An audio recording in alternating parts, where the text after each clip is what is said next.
原来藏在这种地方。走，应该就是前面的破庙。以前可没听说过这里有人。哼，这些人原来也早来了。我就说当初不该放韩香雪那臭娘们走，要是她落到这些人手上，就坏了大事了。你找韩香寻究竟是为了什么？他千方百计得手了别人的秘密，又出尔反尔，一夺了之。哼，怨不了人要来杀他。哼，不能让这些人占了先。看起来似乎只有几人，我直接杀进去。哼，几人？你瞧瞧屋顶上那2人的位置，那是3才阵的守势。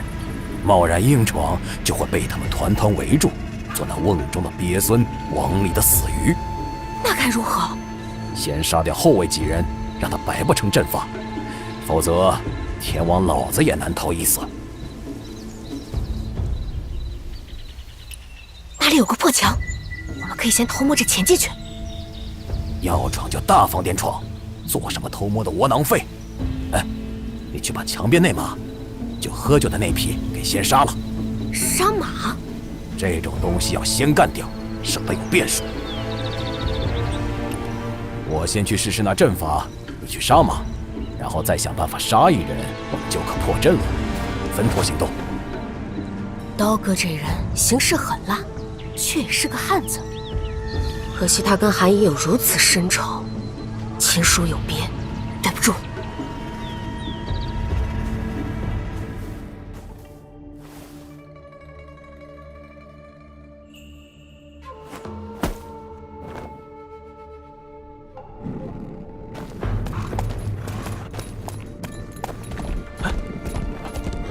有人闯进来了！娘贼，小妮子，你用我！人刀，快抓住他！在那里！他要逃了，死人都要逃！哼！你说谁要逃？喂！你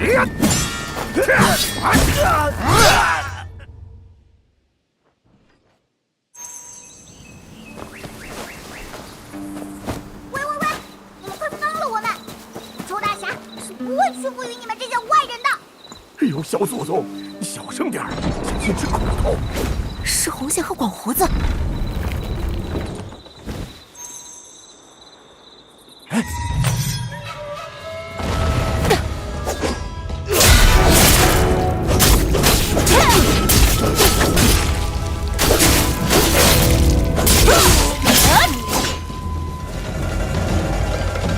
老大，我就知道你一定会来救我的。嘘，我先放你们出来。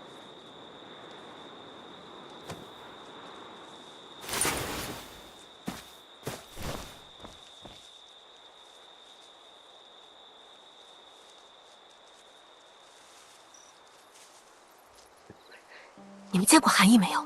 韩娘子，那倒不曾见过。不过我听说旁边正殿里，韩义也被抓了，我和你一起去救他。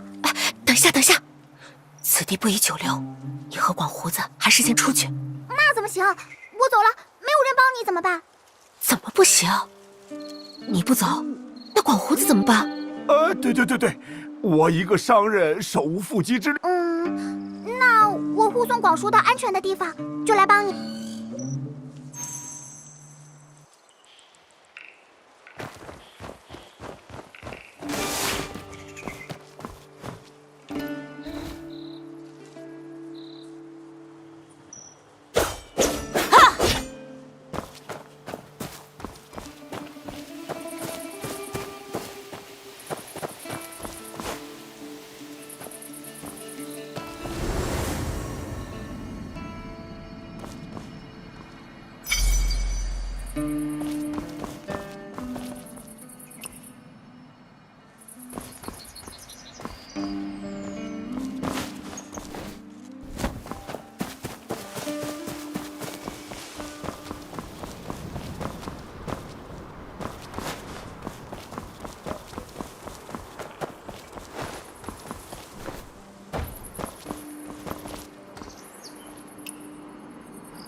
大人饶命啊！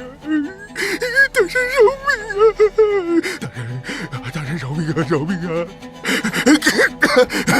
喂，五马的，你该不会就是……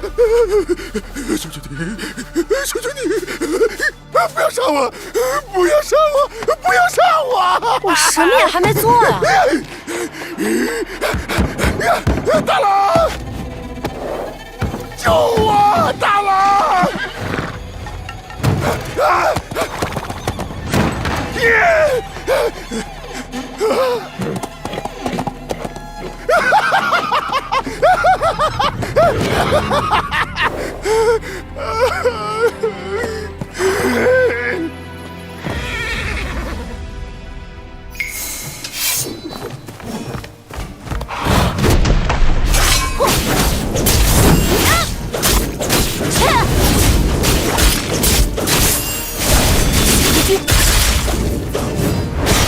西归来！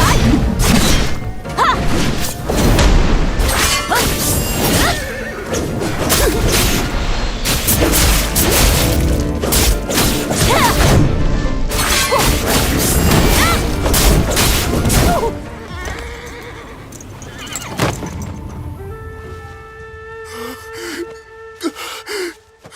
大郎，我的大郎！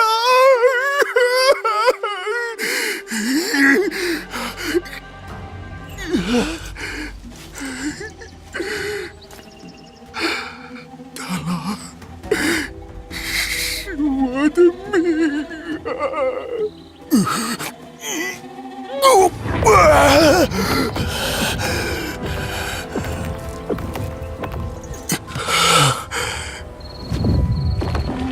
我也是大郎的命。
韩姨，韩姨，这人是你仇家。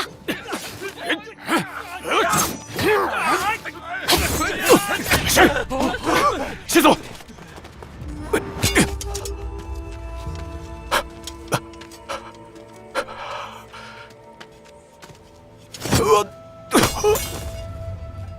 喂，这是死没死啊？死了？哎，你怎么踹人老踹脸呢？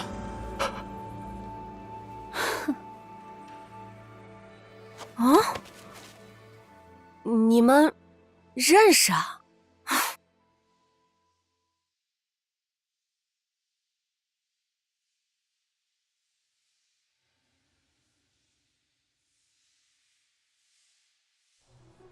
韩姨，你真认识那个一刀？别打哈哈，你知不知道自己差点连命都没了？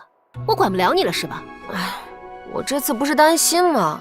韩姨，你是去竹林小屋了吗？我还不知道你，嘴上糊弄，背地里的主意可大了。好好抄书思过，回头我要检查。韩姨，哎，又是抄书，好疼！破窗户。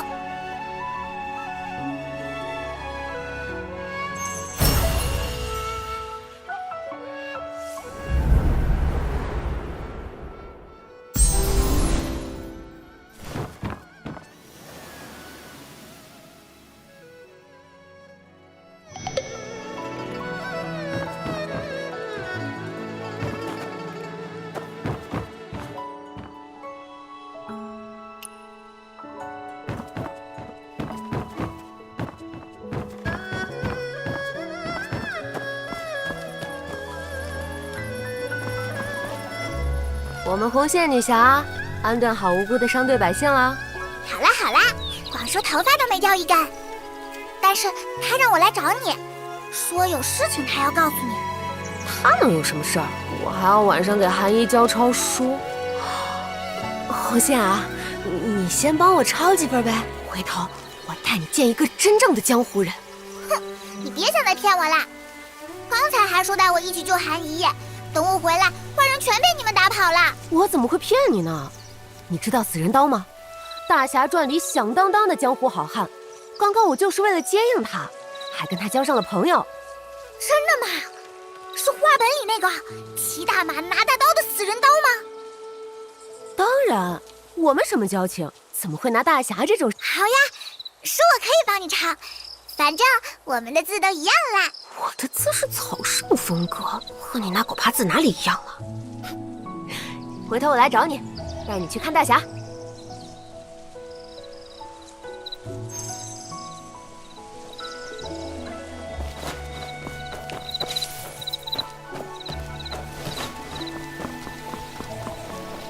哎呀，这不是我们少东家哦不，少侠吗？别乱戴高帽，你有事找我？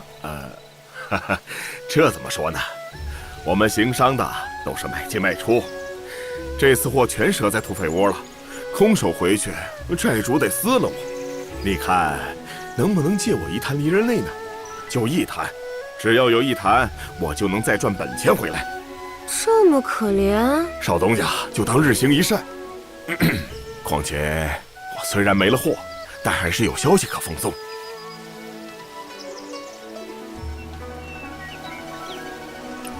借什么借啊？给你一坛就是。你去不谢先取，说是我送的。哦，多谢多谢。说说呗，你还知道点什么？哎，你也知道，现在路上不安稳，我不想花冤枉钱请武夫，路上就多找几个人一起走。那无马的是在西边驿站才加进来的，当时我就留心了，他那马蹄子上沾着发光的粉，而驿站里还有一个女人，鞋底也有。女人？对，就是那种又漂亮又可怜，跟梨花一样的女人。要是你遇到，一定会认出来的。我就知道这么多了。这消息不知真假，还是告诉韩姨一声。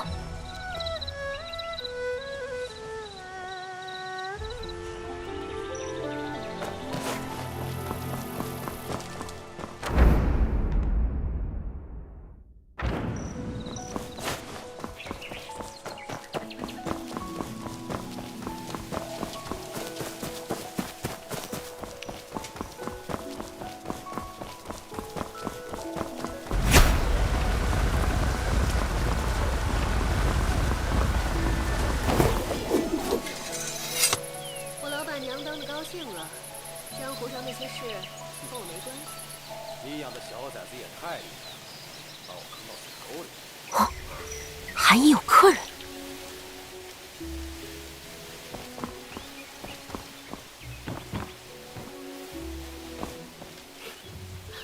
那五马的显然不对劲，强盗窝中的小喽啰，怎会出这样的人物？杀都杀光了，有什么好说的？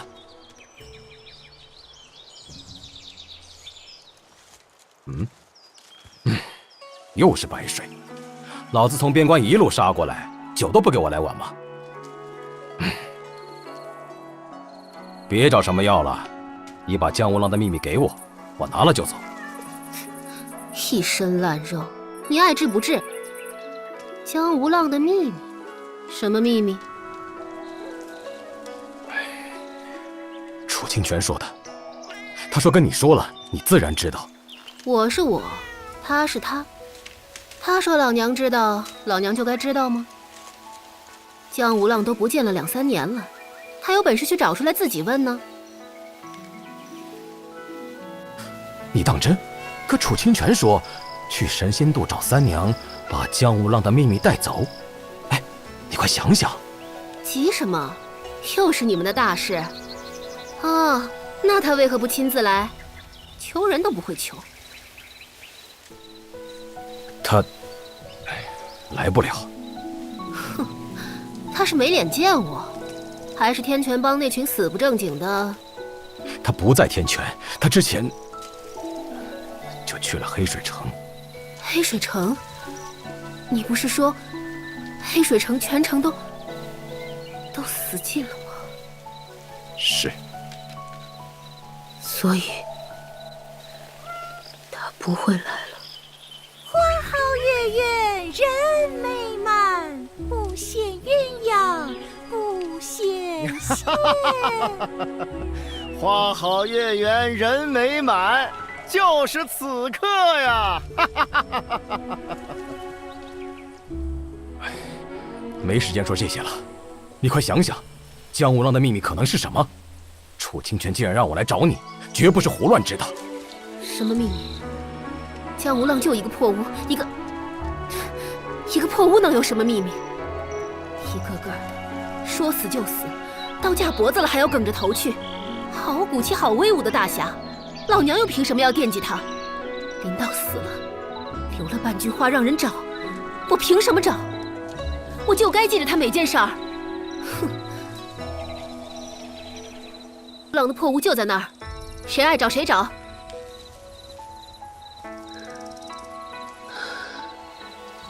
这世上没人会永远等着谁。那些人既然找来，看来这神仙渡也待不得了。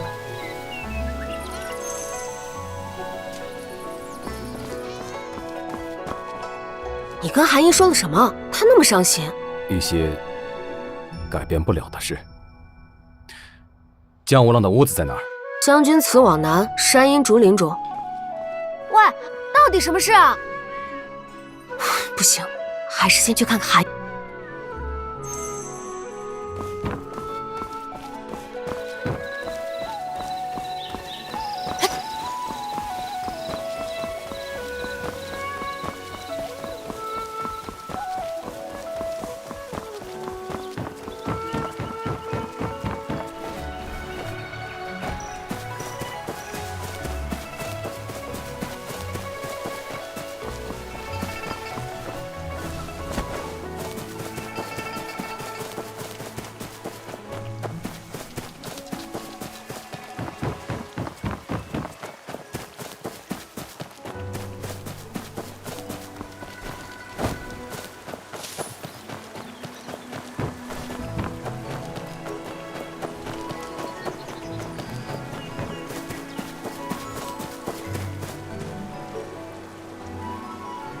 老板，这是最后一摊了，这10几年的陈酿，到，喝酒的人又不会来。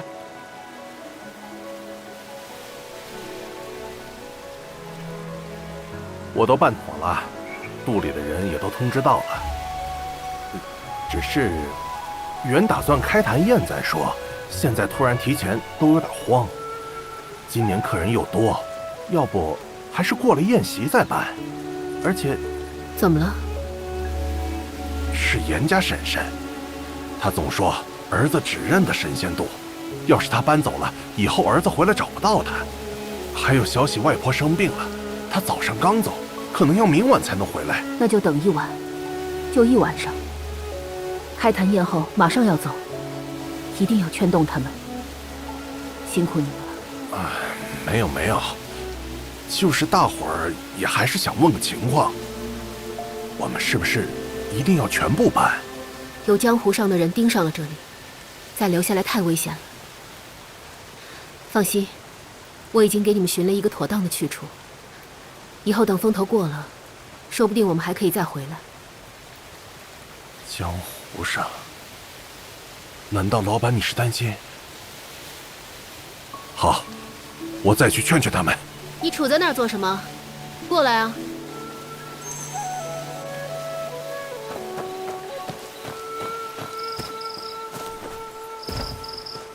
韩姨，你还好吧？那个一刀说的楚清泉是谁啊？他们说的黑水城又是哪里？什么黑水城？你管那些事做什么？我不是好奇吗？这么多年，大家一直以为你和江叔才是一对呢，原来还有个姓楚的。你是皮痒了，赶紧收拾东西，明天我们就离开。离开？为什么要离开？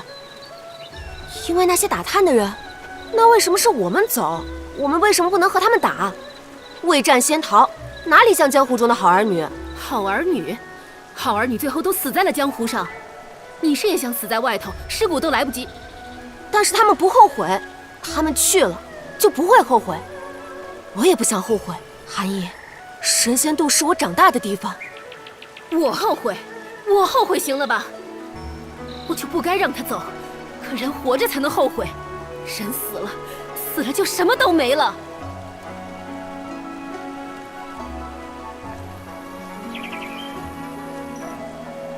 我现在就是后悔一辈子，又有什么用？我们明天早上走，谁也不会少。我已经寻好了去处，那里没人找得到，也没人出得去。那江叔呢？我还要去江湖找。去他娘的江湖！16年了，过得这么快吗？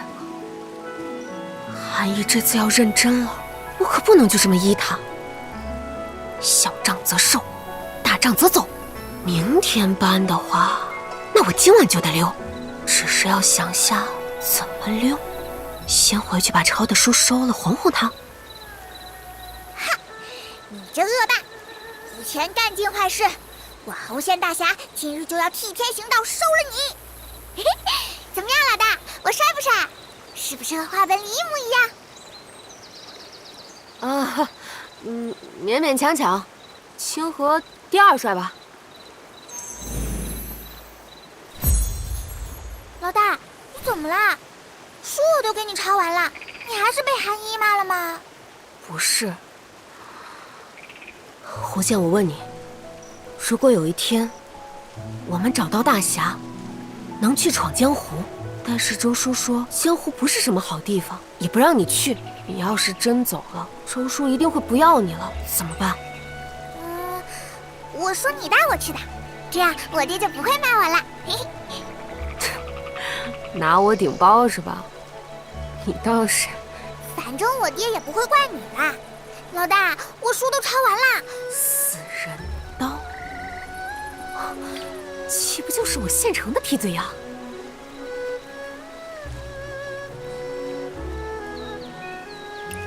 你不是想见死人刀吗？走，我们现在就去找他。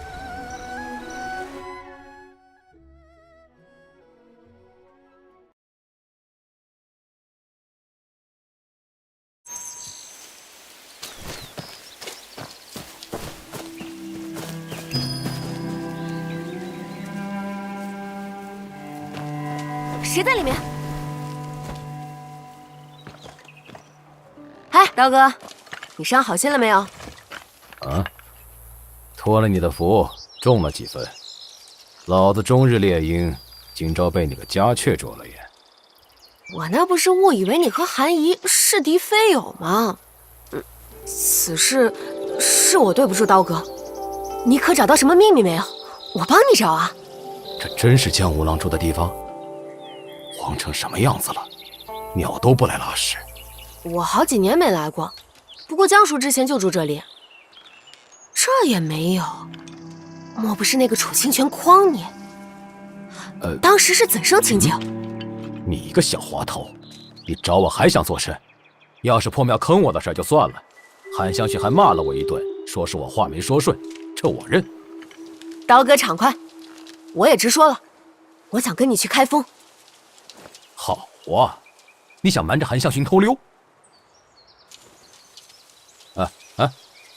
下面那个小妹子也要走？不，她先留在神仙渡。我虽然一心想去闯荡，但也打听过江湖上的事儿，没有半分关于江无浪的消息。江叔，他必定不是普通人，说不定这都不是他的真名。但不管他过去是什么人，我当初求他教我武功的时候发过誓，我既然学了他的剑，就要为他了结当年的恩怨。大话！江无浪是什么人，你知道吗？他的恩怨是什么，你又知道吗？你胡乱发誓，别人就要成你的情吗？我不知道，但是10几年的相处，我看得清江叔和韩姨的为人。况且发誓是发给我自己的，不是给其他人的。难道其他人不在了，誓言就可以当风过吗？你这人，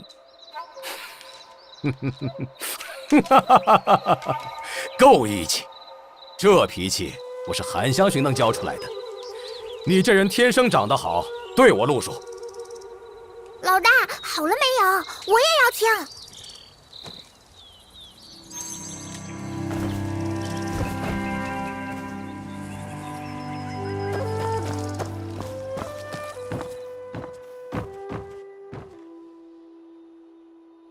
你是什么人？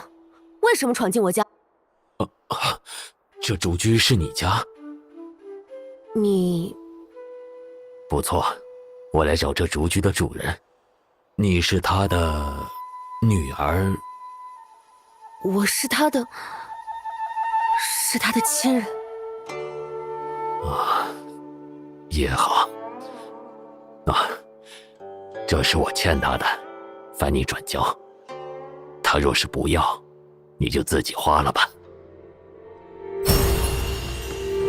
这么多钱，我还以为江叔很穷，很囊中羞涩呢。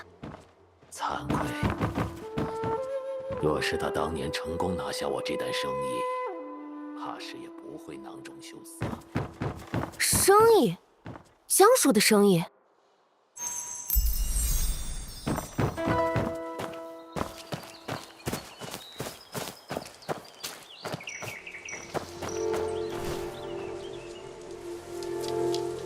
10几年前，我为了给幼子治病，接了一盒极其珍贵的辽州8两参，被镖局重金悬赏人头。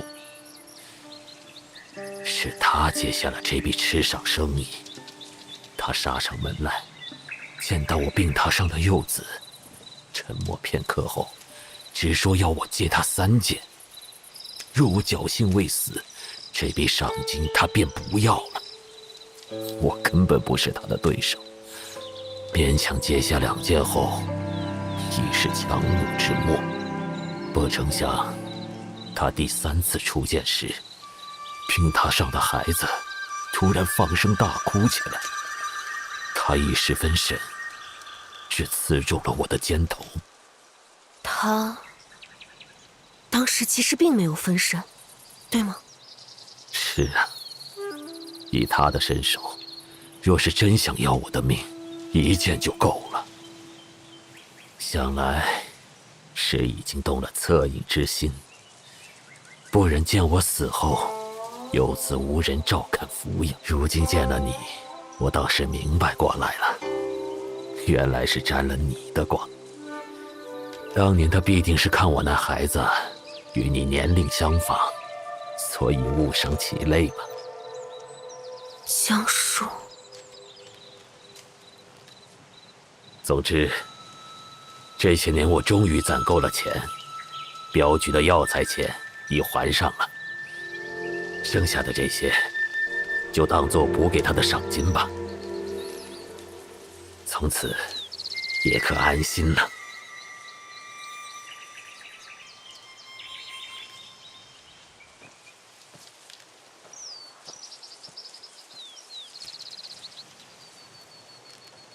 相识以前，经常坐在这里喝酒。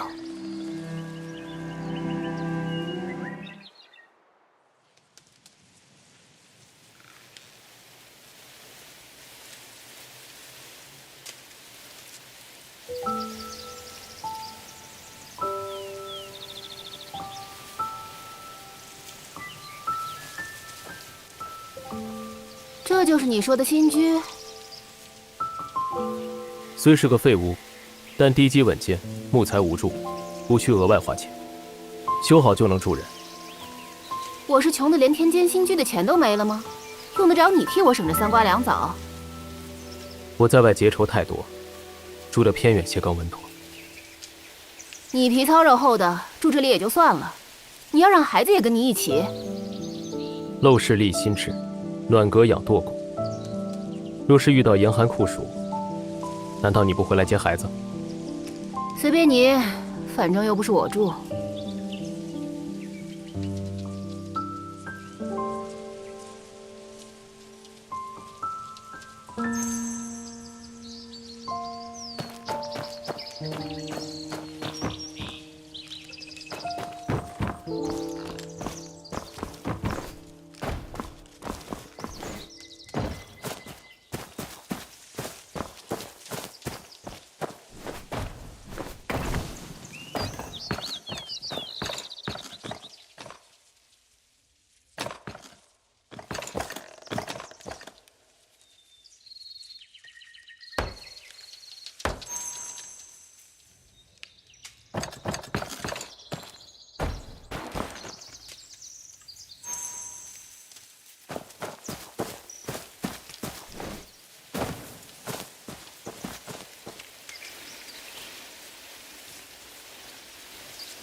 卯时了，起床。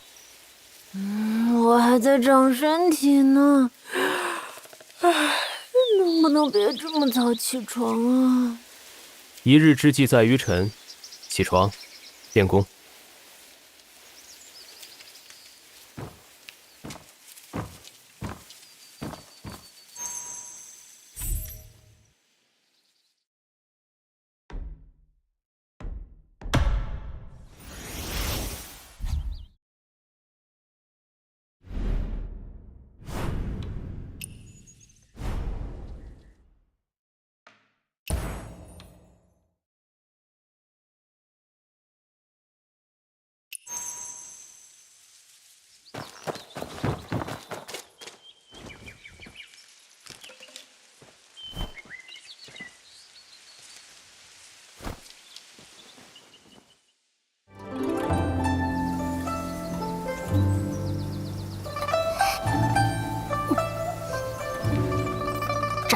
扎马步，又是扎马步。哎，蝴蝶，嘿嘿。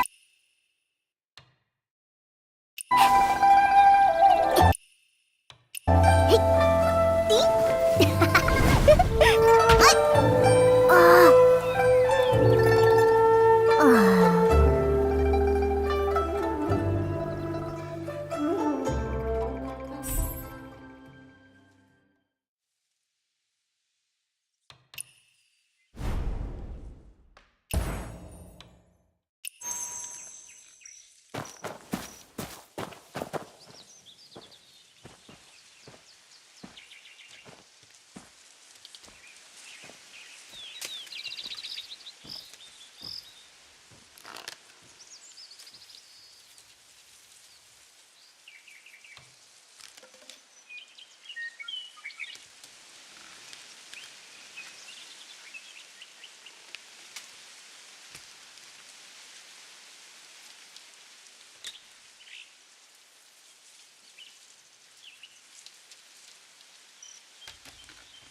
半齐足，一头出足，一足出头，记得，救命啊！能不能不要学算术啊？哎呦！好江叔，求求你了，就给我讲讲你以前闯荡江湖的事吧。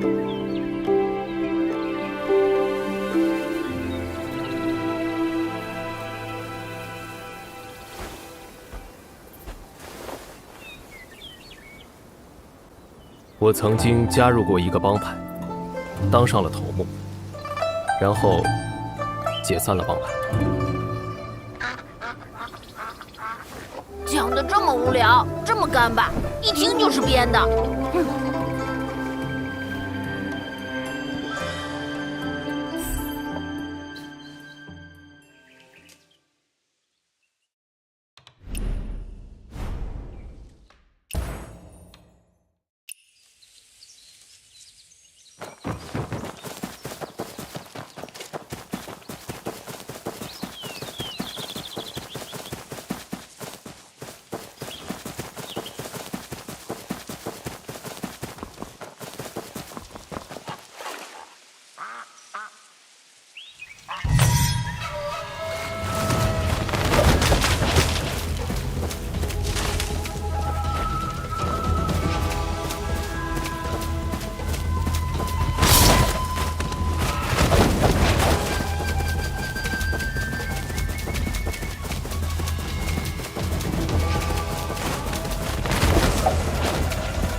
3年没有住人，看起来愈发破了。要是江叔哪天回来，不行，得把这里好好修葺整理一番，添置些东西，房前屋后再种点什么。就这么办。总觉得修葺过程中还能捡到什么宝贝。